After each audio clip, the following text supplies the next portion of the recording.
प्रपंचाच्या मार्गाने चालणाऱ्याची गर्दी खूप आहे आणि परमार्थाच्या मार्गाने चालणाऱ्याची गर्दी खूप कमी आहे. पण ऐका, परमार्थाच्या मार्गाने चालणाऱ्याची गर्दी कमी आहे म्हणून तो मार्ग नाही असं नाही, कारण की सगळ्याच गोष्टी माणसाच्या जीवनात साध्य होत नसतात.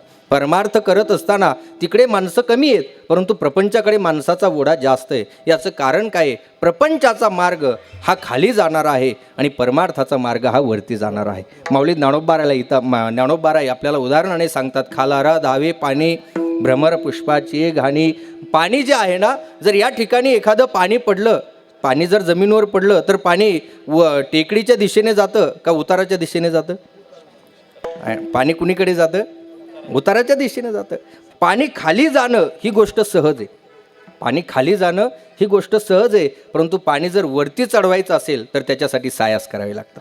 आपल्याला जर एखाद्या बोरवेलमधून पाणी काढायचं असेल, एखाद्या विहिरीतून पाणी जर काढायचं असेल ना, तर त्याच्यासाठी एखाद्या मोटरीची आपल्याला आवश्यकता आहे, एखाद्या पोहऱ्याची आवश्यकता आहे. त्या बोरवेलमध्ये ज्यावेळेस मोटर टाकल्या जाते, त्याला कनेक्शन दिल्या जातं, बटन दाबल्या जातं, त्यावेळेस ते सायासाने पाणी वरती येतं. परमार्थाचा मार्ग हा सायासाचा मार्ग आहे आणि प्रपंचाचा मार्ग हा विनासायास आहे.